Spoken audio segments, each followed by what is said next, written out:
కొమురవెల్లి మల్లన్న పరిణయోత్సవ శోభ.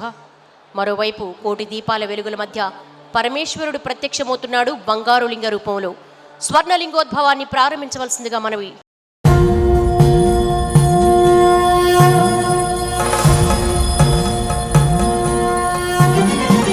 బ్రహ్మమురారి సురార్చితలింగం నిర్మల భాసిత శోభితలింగం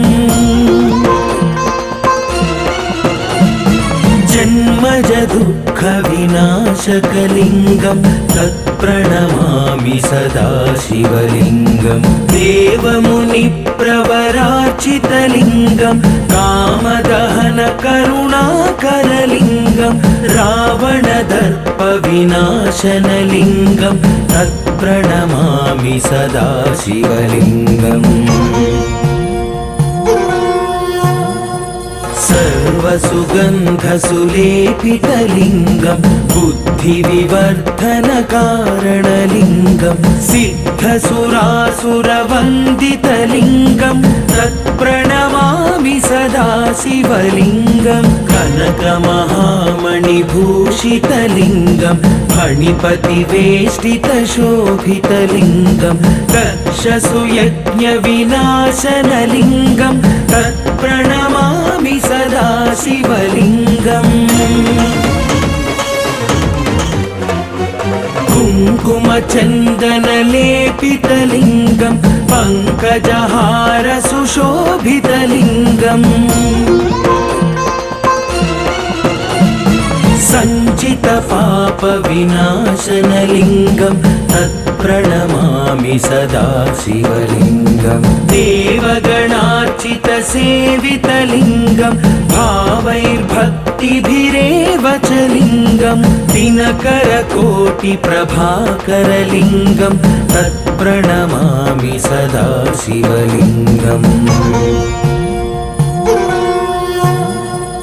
अष्टदलोपरिवेष्टितलिङ्गं सर्वसमुद्भवकारणलिङ्गम् अष्टदरिद्रविनाशनलिङ्गं तत्प्रणमामि सदा शिवलिङ्गं सुरगुरुसुरवरपूजितलिङ्गं सुरवनपुष्पसदार्चितलिङ्गं परात्परं परमात्मकलिङ्गं तत्प्रणमामि सदा शिवलिङ्गम्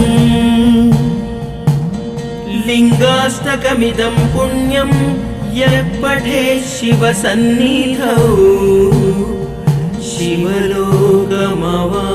शिवलोकमवाप्नोति शिवेन सह मोदते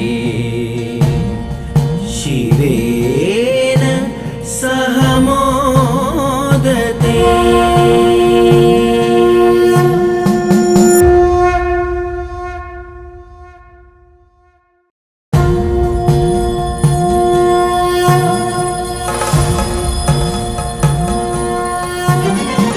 ब्रह्ममुरारि सुरार्चितलिङ्गं निर्मल भासित शोभितलिङ्गं जन्मज दुःख विनाशकलिङ्गं तत्प्रणमामि सदा शिवलिङ्गं देवमुनि प्रवरार्चितलिङ्गं कामदहन करुणाकरलिङ्गं रावण दर्प विनाशनलिङ्गं तत्प्रणमामि सदा शिवलिङ्गम्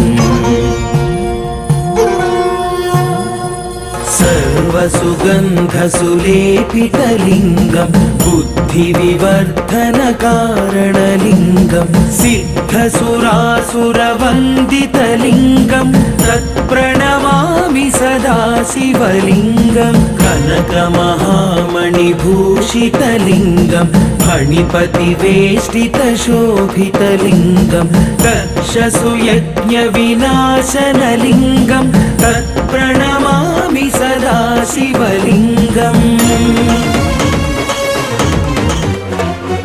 कुङ्कुमचन्दनलेपितलिङ्गं पङ्कजहार सुशोभितलिङ्गम्